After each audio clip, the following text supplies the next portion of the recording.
महाप्रभु श्री हरिवंश चंद्र जी महाराज कह रहे हैं कि ये मनुष्य का शरीर तुम्हें मिला हुआ है, ये बड़ा ही दुर्लभ है, इससे दुर्लभ वस्तु प्राप्त करो। ब्रजनाथ श्री युगल सरकार श्री प्रिया प्रीतम का भजन करो और उनको प्राप्त करो। देखो तुम कैसी मूढ़ता कर रहे हो, जैसे कड़ाह में खौलता हुआ तेल हो और उसमें कोई वस्तु पड़ी हो और करछी पास रखी हो, उसका प्रयोग न करके हाथ से निकाला जाए तो कैसा लगेगा? मूर्खता ही तो होगा कि कड़ाह में खौलते हुए तेल में पड़ी हुई वस्तु को निकालने के लिए करछी का प्रयोग करना चाहिए। तुम हाथ का प्रयोग करके जला रहे हो। दरवी ले के मूढ़ जरावत हाथ को, इसका आशय क्या हुआ?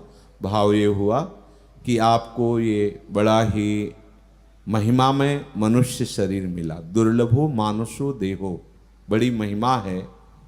सुर दुर्लभ सदग्रंथन गावा, बड़े भाग मानुष तन पावा। बड़ी शास्त्रों में महिमा वर्णन की गई है।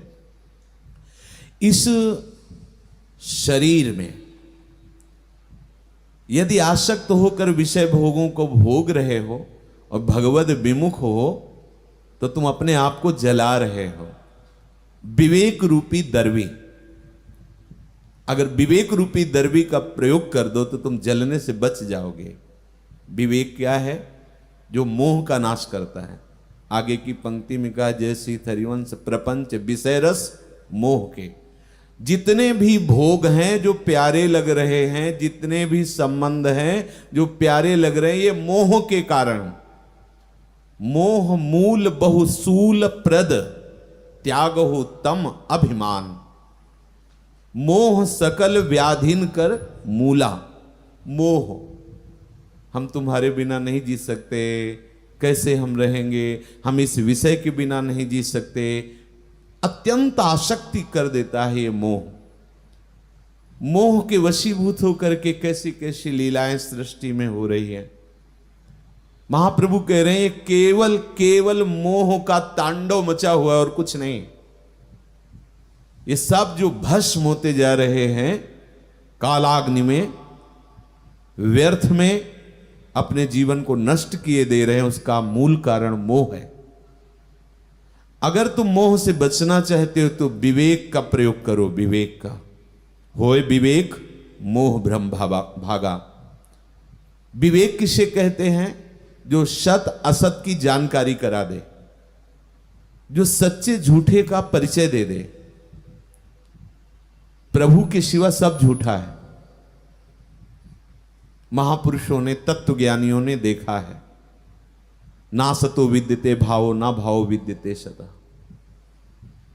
ये जो असत है इसकी सत्ता ही नहीं तुम्हें दिखाई केवल दे रहा है। सत का कभी अभाव नहीं है। ये संसार जो चल रहा है, इसमें जो चमक है, इसमें जो आकर्षण है, इसमें जो सुख है, वो सत प्रभु श्री कृष्ण का है, वही विराजमान है। जैसे पहले लोहे का सिक्का चलता था, उसमें सोने की रेख होती थी, सोने से थोड़ा चिन्हित होता था तो उसकी कीमत थी। अगर वो सोने से चिन्हित ना हो तो लोहे का सिक्का चलने वाला नहीं। जैसे कागज आज चलता है तो उसमें रेखाशी होती है, सरकारी दस्तखत होते हैं। तो ये जितना संसार तुम्हें चलता नजर आ रहा है, चैतन्य घन प्रभु के अंश से है। ममई वांशो, वो भगवद अंश है। अगर आपके अंदर भगवत भाव नहीं है, भगवत रति नहीं है, सब पूरा जीवन व्यर्थ हो गया। महाप्रभु कह रहे हैं मनुष्य का तन पा करके हरि को भज लो, ब्रजनाथ को भज लो। श्री स्वामी हरिदास जी महाराज कह रहे हैं हरि भज रे, छाण न मान नर्तन को, मति बंछे रे तिल तिल धन को। अन मांगे आगे आवेगो, ज्यों पल लागे पल को। कह हरिदास मीच ज्यों आवे, त्यो धन है आप उनको। हरि भज।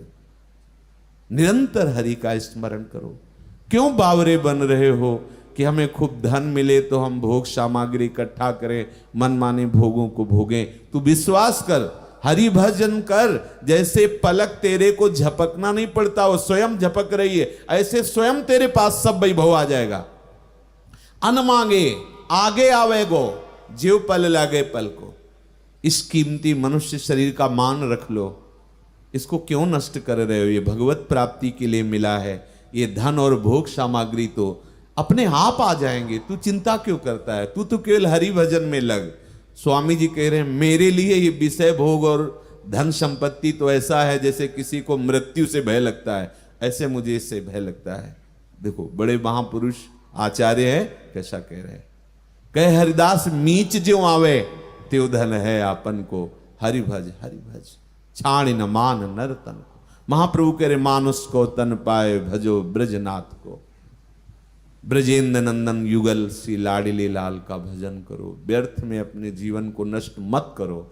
जितनी आवश्यकता है प्रभु सबको देते हैं। जो प्रभु को गालियां देते हैं, प्रभु का अपमान करते हैं, प्रभु को नहीं मानते, उनको भी वायु मिल रही है, उनको भी आकाश अवकाश दे रहा है, पृथ्वी अपने में वास दे रही है, भोजन मिल रहा है, जल मिल रहा है। जो आवश्यक है वो तो पापियों को भी दे रहे हैं, फिर वैष्णव जनों को, फिर शरणागत जनों को, फिर नाम जापकों को। पीछे कहा है कि तुम मेरी कसम, तुम इस बात को स्वीकार करो, इस लोक परलोक में सदैव सुखी रहोगे यदि कृष्ण का भजन करोगे, कृष्ण का गुणों का गायन श्रवण करोगे। मेरी सो भैया कृष्ण गुण संचो। ये जो तुम्हें संसार अच्छा लगता है, ये मोह के कारण अच्छा लगता है। मोह नष्ट हो जाएगा तो आप खुद देखेंगे कहीं कोई सुख नहीं है। ये बड़े बड़े महापुरुषों ने अनुभव किया है, संतों ने अनुभव किया है। इसलिए इस शरीर का महत्व यही है कि हम खूब भजन करें।